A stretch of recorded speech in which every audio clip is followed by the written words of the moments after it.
Yo, what's up YouTube? This is Reese here from CeeManga and welcome to my review of One Piece Chapter 725, The Undefeated Woman.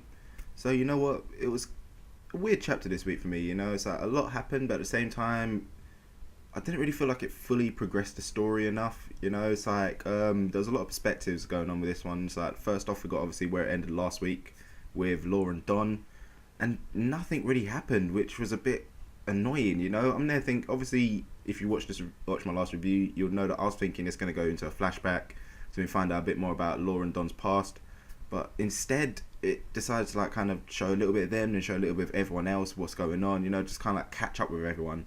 It's like, why? Oda always does this. Every time he's about to drop a bomb, he always kind of sidetracks for a little while, So yeah, it was kind of weird what Law did. He basically kind of like let the art chick run away, and then he kind of looked like he did a suicide attempt. He did his whole room ability. I don't know whether he's unleashing that max power and everything, but then the bridge basically like just crumbled underneath him. So yeah, then it just cut from there. So it's a bit annoying. It's like, what's going on? Come on, go a bit more in depth. But anyway, after that, we switched to like the Straw Hats on the ship. So we get like Monosuke remembering a little bit of like how scary Don Flamingo actually is, and you know what, the way he's kind of portrayed there is kind of like a psycho. You see like Monosuke, Kinemon, and the other samurai guy whose name escapes me. Yeah, basically they're like, in the shadows kind of trying to escape to Zora after overhearing this thing, which is basically like Don talking to one of his crew members, just like, if you can't win, then at least you got to come back all bloodied up and everything. It's like, you need to give people a show. Obviously he's talking about the whole Colosseum battles. I'm guessing obviously his crew used to kind of like be the participants in there a lot more before they started doing these Royal Rumbles, fighting off all the prisoners. And then it's like, obviously if you can't defeat one of them prisoners, at least kind of get yourself mashed up enough so that everyone else can be happy. It's kind of like, it reminds me a hell of a lot of Spartacus, like the first two, like season 1 and then season 1.5. And side note on that, actually, Andy Whitfield is doing another series. It's going to be on the Adventures of Hercules, so that should be good. If you enjoy Spartacus, check that out. So yeah, back to One Piece, obviously. We then switched to kind of like Rebecca, her fighting the Colosseum, and you know what? She has a really, really nice fighting style, I cannot lie. It's kind of like all based on countering her opponent, using their weight against them. It's like some Bruce Lee shit right there. Basically she's there standing on the edge of the arena. Second, a guy comes near to her to try to defeat her. She'll like parry his weapon, then flip him over using his own momentum against him, chuck him into like the water with all the fighting fish. So yeah, pretty cool style. It's no wonder why they call her the Undefeated Woman. Why she doesn't really get defeated too often. She's using her whole surroundings and everything to her advantage. So anyway, final part. Obviously, I'm kind of just skimming through. Final part of this chapter is, well, we see like kind of all the people who are defeated in the Colosseum. They're kind of like going to the infirmary bit to kind of like get some checkups. So you think, oh, okay, nothing different there. It's like you see Queen Zhao's grandchildren there looking for him. It's like, where's Grandpa? We don't know where he is. Where is he? That there's a bit strange. Obviously, straight away I was thinking, oh, he's probably gone, like left him now, so we can go try and get his treasure now that his head's fine again.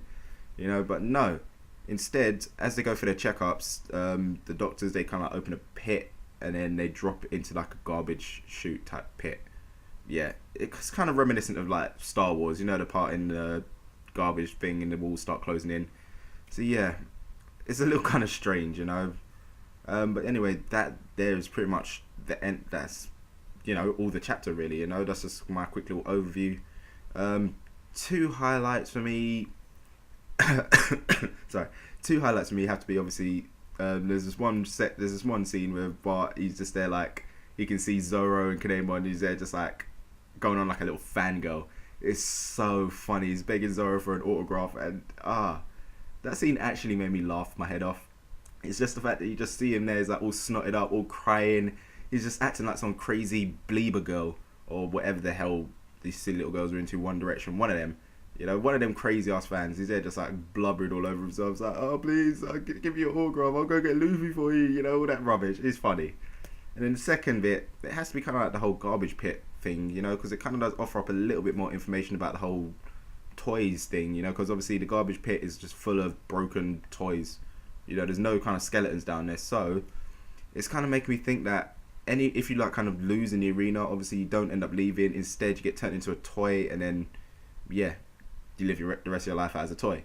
So that's kind of cool, you know. Hopefully soon we get to see like the whole conversion process of how this happens. You know, get to see like the person who's actually turning them into toys.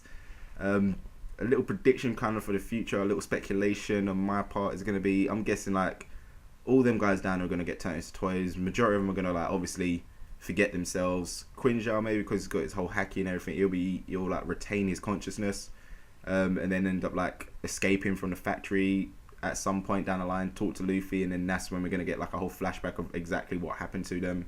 So yeah, I'm guessing probably it's going to happen that obviously when Luffy and that storm the castle, these new guard dolls are going to be there, guard and everything, you know, or use all the combatants as guard dolls. Makes sense. So yeah, there's pretty much it from me. One Piece 725, like I said, alright. I was just a bit disappointed, just the fact that they didn't kind of progress Law and Don's story.